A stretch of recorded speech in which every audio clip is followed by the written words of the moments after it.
जय श्री श्याम, जय Shri Radhe. Welcome to the Rudra classes. Exercise 3.1 solve करेंगे विद द क्वेश्चन नंबर 1। तो चलिए फर्स्ट क्वेश्चन पहले रीड करेंगे, स्टेटमेंट को समझेंगे, उसके बाद हम उसका सॉल्यूशन देखेंगे। तो फर्स्ट क्वेश्चन है, form the pair of linear equations in the following problems and find their solutions graphically. यानी कि आपको यहाँ पर ग्राफिकल जो मेथड आपको सिखाया था सॉल्यूशन निकालने का, यहाँ पर आपने ग्राफ मेथड यूज करना है। आपको हमने दो तरीके के मेथड सिखाया, first is graphical method, second is algebraic method.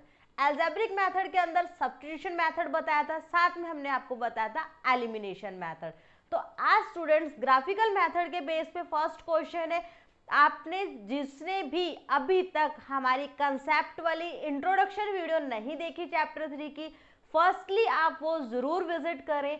उसमें जितने भी कंसेप्ट चैप्टर 3 में आपके यूज हुए सभी कंसेप्ट्स को वहां पर कवर किया गया है। So please visit our channel to watch that video. Now first question का फर्स्ट पार्ट है स्टूडेंट्स, यहाँ पर 10 students of class 10th class के 10 स्टूडेंट्स ने took part in a mathematics quiz. ठीक है, कोई मैथ की क्विज हुई है जिसके अंदर उन्होंने पार्टिसिपेट किया। तो टोटल स्टूडेंट्स कितने हो गए? 10. If the number of girls is 4 more than the number of boys, ठीक है, यहाँ पर दो कंडीशन बनती है। चैप्टर क्या है? लीनियर इक्वेशंस इन 2 वेरिएबल्स। तो आपको यहाँ पर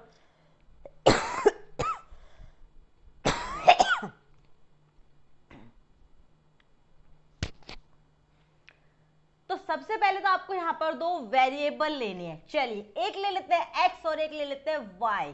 late the number of girls, ठीक है जी, नंबर ऑफ गर्ल्स ले लेते हैं, let x and now let the number of boys.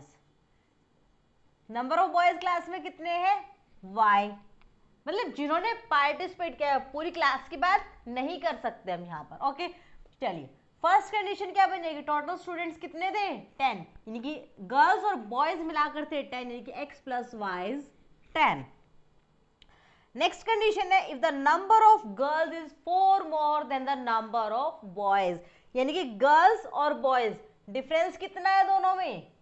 x minus y कितना है? 4।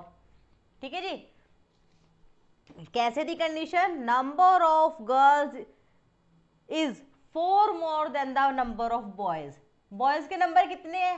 y में अगर आप 4 ऐड करते हो तो क्या आ जाएगा? नंबर ऑफ गर्ल्स, बॉयज से 4 ज्यादा थी। चलिए दो कंडीशन बन गई, x plus Y is 10, x minus Y is 4। अब आपने स्टूडेंट इस तरीके से दो टेबल्स कह लीजिए या कॉलम्स कह लीजिए, ठीक है, एक टेबुलर फॉर्म बनानी है जिसके अंदर पहले आप एक condition x plus Y is equal to 10 के बेस पर कुछ वैल्यूज निकालेंगे। सेकंड आप निकालेंगे सेकंड इक्वेशन के बेस पर। आपकी सेकंड इक्वेशन यहाँ पर क्या है? That is x minus Y is equal to 4। तो चलिए फर्स्ट कंडीशन के लिए निकालते हैं, एक में रखेंगे x और एक में रखेंगे y। चलिए अगर मैं x 5 लेती हूं तो यहां से आप ड्राइव कर लीजिए, x is equal to 10 minus Y. x अगर 5 है तो y कितना हो जाएगा यहाँ पर? ये y 5 है तो x कितना हो जाएगा? आप इसको इस तरीके से लिख लीजिए, y is equal to 10 minus X. क्यों? क्योंकि हम x की वैल्यू पुट करें। तो आप किसी में भी कर सकते हो, कोई प्रॉब्लम नहीं है। y क्या आ जाएगा? 10 माइनस 5 इज 5। चलिए नेक्स्ट हम ले लेते हैं 4, तो 10 माइनस 4 क्या हो जाएगा? 6। अनदर वन में 6 ले लेती हूँ तो 10 माइनस 6 इज 4। तीन वैल्यूज काफी है स्टूडेंट्स, 3 वैल्यूज निकालोगे, ग्राफ पर रिप्रेजेंट करना बहुत आसान हो जाएगा, 2 वैल्यू में कंफ्यूजन रहती है। चलिए x माइनस वाई इज 4। अब आप यहां से भी इसको ड्राइव कर लीजिए, y की वैल्यू निकाल लेते हैं, क्या हो जाएगी? x minus 4। कैसे निकाली? देखिए मैंने क्या किया, minus Y is equal to 4 minus X और साइंस चेंज कर दिए, यानी कि माइनस साइन से दोनों साइड मल्टीप्लाई कर दिया, तो क्या आ गया? x minus 4। x रखेंगे साथ में y रखेंगे। चलिए कुछ भी हम वैल्यूज यहाँ पर पुट कर लेते हैं, कुछ इस तरीके से वैल्यूज पुट करना कि सॉल्यूशन भी निकल जाए। चलिए अगर मैं x की वैल्यू 6 रखती हूँ, ठीक है, 6 - 4 = 2, y की वैल्यू आएगी 2। कोशिश करो 4 से ज्यादा ही वैल्यू रखो। अब आप यहां पर रख लीजिए x की वैल्यू, अगर यहां पर क्या हो जाए 5 हो जाए तो 5 - 4 1, पर x की वैल्यू 7 ले लेती हूँ, अगर 7 - 4 = 3। ये है स्टूडेंट हमारा ग्राफिकल मेथड, जिसमें आपको ग्राफ बनाना होता है। ग्राफ और y दोनों कोऑर्डिनेट को लेकर बनता है, कभी भी सिंगल नहीं बनता है। जो सिंगल होते हैं वो लाइन होते हैं, वो ग्राफ नहीं होता।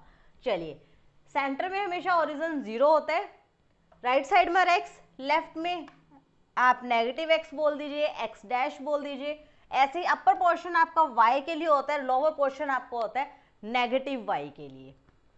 नंबर्स इस तरीके से लिखे जाते हैं 1 2 3 4 5 6 7 8 9 10 11 12। सेम x नेगेटिव है तो नेगेटिव वैल्यूज -1 -2, स्टार्टिंग हमेशा सेंटर से होती है, -4 -5 -6 एंड -7। मेरी नेगेटिव में वैल्यूज नहीं, इसलिए मैंने नेगेटिव को थोड़ा कम बनाया। आप चाहो तो इक्वल बना सकते हो। इसी तरीके से -1 -2 -3 अप टू सो ऑन मैं वैल्यूज लिखूंगी नेगेटिव y के लिए। अब पॉजिटिव y के लिए रख लीजिए। देखिए फाइनल एग्जाम्स में आपको ग्राफ मिलता है आपके बोर्ड एग्जाम्स की तरफ से, ठीक है। सीबीएसई बोर्ड, हरियाणा बोर्ड आपको ग्राफ पेपर ग्रीन कलर का जो होता है वो प्रोवाइड करवाता है। लेकिन जब आप प्रैक्टिस करते हो तो स्टूडेंट्स आप नोटबुक पर इस तरीके से बनाकर सेल्फ प्रैक्टिस किया करो। इससे क्या होता है, आपको अच्छे से पता होता है कि मुझे कहाँ क्या वैल्यूज पुट करने, क्योंकि जो बोर्ड आपको देता है वो प्लेन ग्रीन कलर का पेपर होता है, सिर्फ उसमें बॉक्सेस बने होते हैं, ठीक है, उसमें कोई नंबरिंग नहीं लिखी होती। अब आपको वैल्यूज लिखना सिखाती हूँ। x की वैल्यू 5 है, y की भी 5 है। रीड करिए, x कहाँ है 5 यहाँ पर, और y पॉजिटिव में 5 कहाँ है यहाँ। तो देखिए कुछ इस तरीके से कहाँ वैल्यू बनेगी, यहाँ डॉट लगाकर हमेशा उस पर सर्कल लगाया जाता है और साइड में वैल्यूज लिखी जाती है 5 5। अभी हमने यहाँ ग्राफ बनाना है तो मैं अभी वैल्यूज नहीं लिख रही, मैं बाद में लिखूंगी। x की अगर 4 है तो y की क्या है 6, तो यहाँ पर वैल्यू बनेगी। x अगर 6 है तो y क्या है जस्ट 4। चलिए बन गई। अब आप यहां से इस लाइन को ड्रॉ कर लीजिए। आप इस लाइन को कितना भी आगे पीछे लेकर जा सकते हैं। चलिए स्केल से कीजिए ताकि बिल्कुल सीधी लाइन बने। नेक्स्ट आपका क्या है x - y = 4। लेकिन पहले इस लाइन की नेमिंग कर देते हैं। ये क्या था आपका पॉइंट था 4 6 5 5 एंड 6 4, और लाइन आपकी थी x + y = 10। लेकिन लाइन की नेमिंग भी जरूर लिखनी चाहिए, अदरवाइज चेकिंग करने वालों को क्या पता आपने कौन सी लाइन किसके लिए बनाई है। लाइन ड्रॉ करेंगे x - y = 4 के लिए। x की वैल्यू है 6 एंड y की है 2। कुछ यहां पर वैल्यू आ गई, x is 5 and y is 1, x is 7 and y is 3। चलिए एक लाइन ये भी ड्रॉ कर दीजिए, सारे पॉइंट्स को मिला दीजिए बिल्कुल सीधे। This is our intersection point. देखिए यहाँ पर दो लाइन एक पॉइंट पर आकर कट हो गई। पहले इस लाइन की नेमिंग कर देते हैं, दैट इज 5 1 6 2 7 3। ओके, यहाँ पर मैंने नेमिंग कर दिया। देखिए ये जो पॉइंट आपका इंटरसेक्ट करता है, एक पॉइंट पर करा, इसी को स्टूडेंट हम क्या बोलते हैं, इंटरसेक्टिंग लाइंस। ओके, लाइंस क्या इंटरसेक्टिंग है, इंटरसेक्ट कर रही है एक पॉइंट पर, आपको क्या देती है, यूनिक सॉल्यूशन देती है। एक ही सॉल्यूशन मिला तो क्या है, यूनिक सॉल्यूशन है। फिक्स आपको एक सॉल्यूशन मिल गया, जब मिल जाता है सॉल्यूशन तो क्या बोलते हैं, कंसिस्टेंट सॉल्यूशन है यहाँ पर, ठीक है जी। जब आपको सॉल्यूशन मिलता है तब बोलते हैं कंसिस्टेंट, और जब नहीं मिलता सॉल्यूशन, जैसे पैरेलल लाइंस होती है, तो हम क्या बोलते हैं, इनकंसिस्टेंट। साथ में हम इसको और क्या बोल सकते हैं, यहाँ पर इंटरसेक्टिंग लाइंस है, यूनिक सॉल्यूशन है। तो ये आपका जो सॉल्यूशन है क्या है, 7 3। तो सॉल्यूशन क्या मिला आपको, 7 3। ये क्या है आपका x और ये क्या है y, यानी कि x आपका क्या था, नंबर ऑफ गर्ल्स कितनी आ गई 7, नंबर ऑफ बॉयज कितना आ गया 3। ऐसे निकालते हैं ग्राफ की हेल्प से सॉल्यूशन। अब देखते हैं हम अपना नेक्स्ट क्वेश्चन नंबर फर्स्ट का B part. B part 5 pencils and 7 pens together cost ₹50। यानी कि कुछ पेंसिल है 5 7 पेन्स है जिनके कॉस्ट को मिलाते हैं तो कितने रुपीज स्पेंड हुए 50। तो लेट कर लेते हैं कॉस्ट ऑफ 1 पेंसिल। एक पेंसिल की कॉस्ट कितनी है x रुपीज। इसी तरीके से आप कॉस्ट ऑफ 1 पेन भी कर लीजिए, दैट इज y रुपीज। दोनों को मिला के आपके कितने रुपीज खर्च होते हैं 50। तो कैसे करेंगे, एक पेंसिल की कॉस्ट है x रुपीज, तो 5 की क्या हो जाएगी 5x। तो यहां पर लिख लीजिए 5x प्लस एक पेन की है y, तो 7 पेन की कितनी हो जाएगी 7y। और टोटल मिलाकर कितने रुपीज खर्च करें ₹50। नेक्स्ट है whereas 7 pencils and 5 pens together cost ₹46। तो नेक्स्ट स्टेटमेंट क्या बनेगी 7x plus 5y is equal to 46। Okay, find the cost of 1 pencil and 1 pen. आपको एक पेंसिल और एक पेन की कॉस्ट निकालनी है, यानी कि 1 1 क्या है xx, y y, यानी कि आपको x निकालना है कि कितने रुपीज का एक पेंसिल है, y निकालना है कितने रुपीज का एक पेन है। तो बस सिंपल सा आपने क्या करना है, ग्राफिकल मेथड की हेल्प से करना है। इसको सॉल्व कर लीजिए। चलिए, क्या बताया था मैंने आपको, टेबुलर फॉर्म बनानी है। चलिए जल्दी से बना लेते हैं। 3 वैल्यूज निकालनी है। यहाँ पर लिखेंगे हम x, यहाँ लिखेंगे y। 1 2 3 हो गए 3 वैल्यूज। चलिए फर्स्ट हम x को पुट करेंगे और y की निकालेंगे, यानी कि 7y is equal to 50 minus 5x। ये 7 आप यहाँ से रिमूव कर दीजिए और डिनोमिनेटर में ले जाइए राइट साइड में। अब आप x की जो भी वैल्यू पुट करोगे उसके बेस पर y की कुछ वैल्यू निकलेगी। तो चलिए हम निकाल लेते हैं x। पुट करते हैं हम 3 10 माइनस 4। ठीक है, मैं नेगेटिव वैल्यूज भी लेकर चलूंगी और पॉजिटिव भी लेकर चलूंगी। x इज इक्वल टू 3 5 जा 15, 50 माइनस 15 कितना हो जाता है 35 अपॉन 7, तो क्या आ जाएगा 5। अगर x 10 है 5 10 जा 50, 50 माइनस 50 0, तो आंसर भी 0। चलिए, मैंने नंबर इस तरीके से लिया स्टूडेंट्स कि मैं 7 से जब डिवाइड करूं तो वो नंबर्स मेरा होल नंबर मिले, कोई भी मुझे फ्रैक्शन में वैल्यू ना मिले। क्योंकि आपको भी पता है फ्रैक्शन में किसी भी चीज की कॉस्ट नहीं पूछी जाती। हो सकती है कॉस्ट, क्योंकि ऐसा तो नहीं है ना कि फ्रैक्शन में कॉस्ट हो नहीं सकती।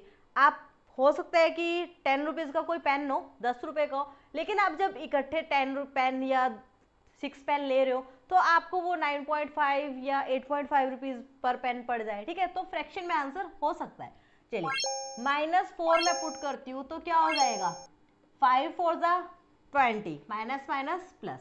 देखिए इस तरीके से है 50 minus 5 into -4, minus minus plus, 5 4 जा 20, 50 plus 20 is 70, 70 upon 7 is 10। Answer क्या आएगा y इज 10। ये मैंने किसके लिए निकाली थी, for 5x plus 7y is equal to 50। अब मैं निकाल रही हूं for 7x plus 5 is equal to 46। यहां से भी आप y की वैल्यू ड्राइव कर लीजिए, 46 माइनस 7x, 5 नीचे चला जाएगा। ठीक है, चलिए टेबुलर फॉर्म बना लीजिए, x y के लिए स्पेस रख लीजिए और साथ में आप वैल्यूज पुट कर लीजिए। 8 रख कर देखते हैं। सबसे पहले y की x के स्पेस पर हम लिखेंगे 8, तो क्या आ जाएगा 46 माइनस 7 8 जा अपॉन में 5, 46 minus 56 upon 5, minus 10 upon 5 is -2। y की वैल्यू आ गई -2 एंड x की आपकी वैल्यू थी 8। सेम केस में x की हम रख रहे हैं 3, 3 7 जा 21, 46 माइनस 21 कितना होता है 25 अपॉन 5, क्या आ जाएगा 5। नेक्स्ट हम रख लेते हैं नेगेटिव वैल्यू एक -2, 7 टू ज़ा 14 माइनस माइनस प्लस क्या हो जाएगा 46 प्लस 7 टू ज़ा 14 नीचे आ गया 5 46 प्लस 4 50 50 प्लस 10 60 अपॉन 5 कितना आ जाएगा आंसर 12। देखिए ये हमारे आंसर्स निकल कर आए टेबुलर फॉर्म में दैट इज 8 3 माइनस 2 5 12। अब आपको पता है हमें क्या करना होता है ग्राफ पर रिप्रेजेंट करने होते हैं ये नंबर्स। चलिए ग्राफ पर रिप्रेजेंट करते हैं x is 3 then y is 5 3 के बिल्कुल सामने चलेंगे 5 नंबर मिलेगा x इज 10 y इज 0 तो x एक्सिस के ऊपर ही पॉइंट होता है जब y की वैल्यू 0 होती है x इज -4 नेगेटिव में आ जाइए y इज 10 तो देखिए बिल्कुल इसके सीध में आप लेकर जाएंगे कुछ यहाँ पर पॉइंट बनेगा दैट इज -4 10 ये आपका पॉइंट था 3 5 और ये आपका पॉइंट है 10 0 3 पॉइंट्स मिल गए एक लाइन ड्रॉ कर दीजिए आपकी लाइन बिल्कुल सीधी होनी चाहिए तभी आप पॉइंट्स से ग्राफिकल मेथड को यूज करके एक्चुअल आंसर निकाल पाएंगे। चलिए x is 8 and y is -2 fourth quadrant के अंदर आ जाइए x is 3 y is 5 same point आ रहा है x इज 3 y इज 5 इसी पॉइंट पर इसको डबल कर लीजिए आप x is -2 y is 12 x -2 and y is 12 देखिए यहाँ पर आ जाएगा पॉइंट। अब इन पॉइंट्स को मिलाकर भी एक लाइन ड्रॉ करनी पड़ेगी आपको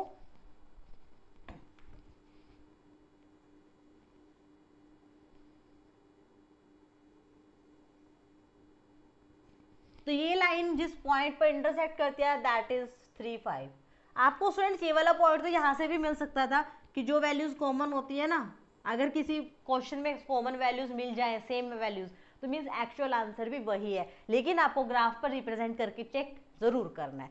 तो आंसर क्या आता है यहाँ पर 3 एंड 5 3 इज x आपका क्या था पेंसिल की कॉस्ट कितनी है 3 rupees and y is pen की कॉस्ट दैट इज 5 रुपीज यानी कि पेन 5 रुपीज का था और पेंसिल 3 रुपीज की थी।